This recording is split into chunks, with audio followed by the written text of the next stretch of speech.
Assalamualaikum warahmatullahi wabarakatuh. Salam, salam dan bahagia. Dalam momen berharga HUT PGRI ke-80 dan Hari Guru Nasional tahun 2025 Kabupaten Sumba Timur, saya akan membagikan video praktik baik saya. Semoga menginspirasi. Bagi saya menjadi guru bukan sekedar profesi, namun janji suci yang membuat pelita pendidikan terus bercahaya. Saya telah mendedikasikan diri di Lembaga SMA Negeri 3 Wengapu lebih dari 10 tahun. Sehingga saya mampu mengenali karakter murid saya secara mendalam. Teristimewa murid saya yang duduk di bangku kelas 12. Keadaan murid di sekolah berada pada kesiapan belajar yang rendah, dikarenakan salah satu kebiasaan anak Indonesia hebat, yaitu tidur cukup, tidak diterapkan secara optimal karena peran orang tua setelah pulang sekolah sangat rendah. Sehingga berdampak pada murid yang mengantuk selama pelajaran dan tidak memiliki energi untuk terlibat aktif dalam proses pembelajaran. Murid hanya mampu bertahan di menit-menit awal belajar.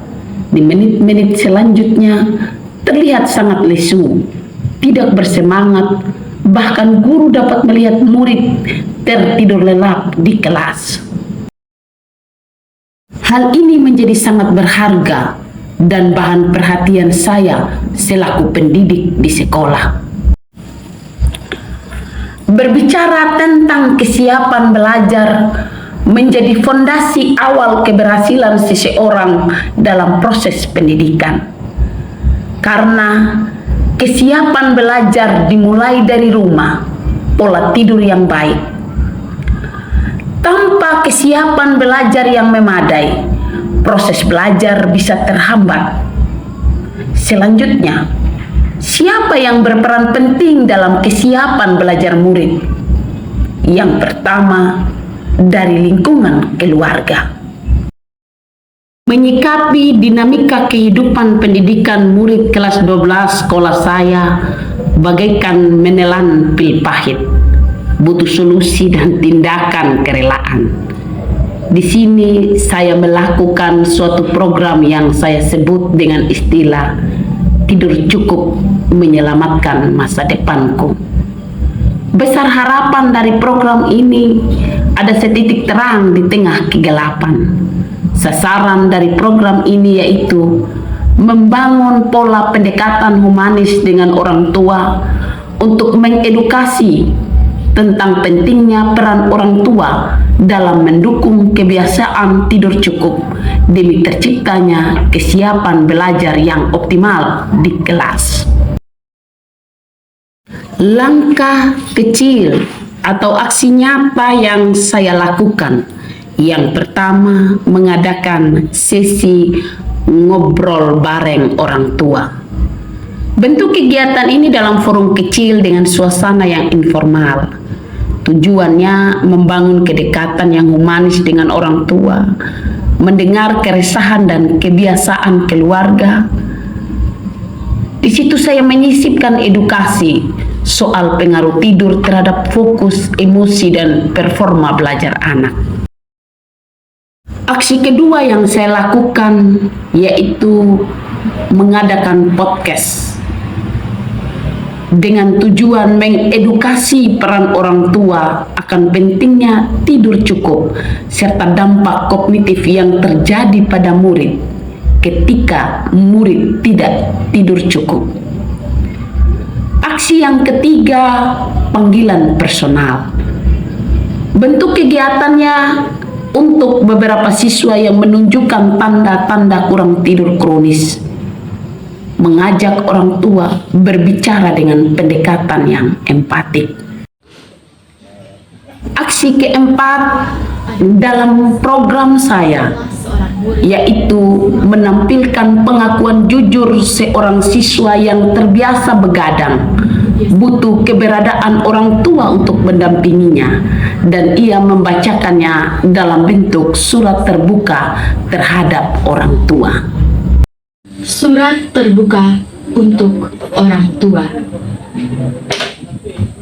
Ayah, ibu, kepada orang tuaku, dari aku seorang anak yang terlalu sering begadang.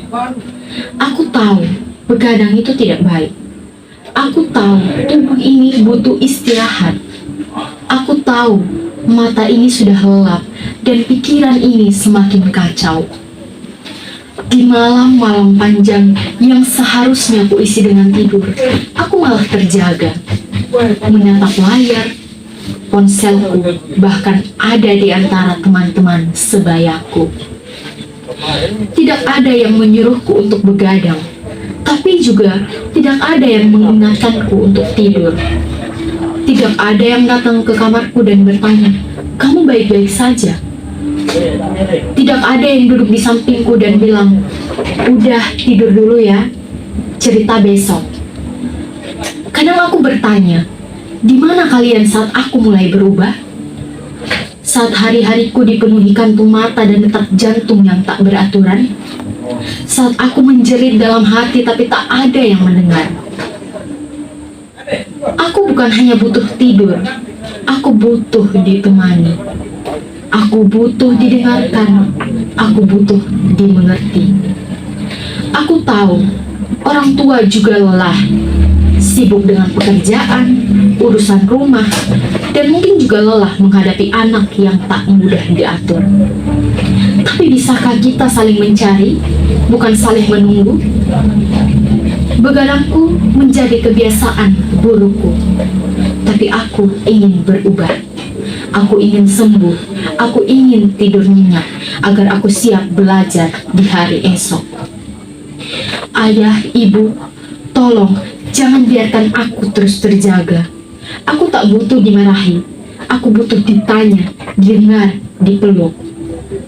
Masih bisakah kita saling mencari sebelum aku terlalu jauh tenggelam? Dari anakmu yang setiap malam menunggu tapi tak pernah ditanya, "Sudah ngantuk belum?"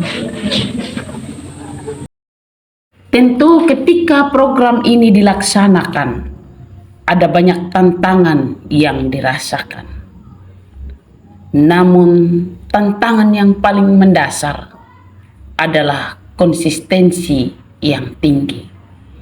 Pembiasaan hanya efektif jika dilakukan secara rutin dan konsisten, yang menuntut komitmen dari semua pihak yang terlibat, teristimewa orang tua, serta dukungan lingkungan.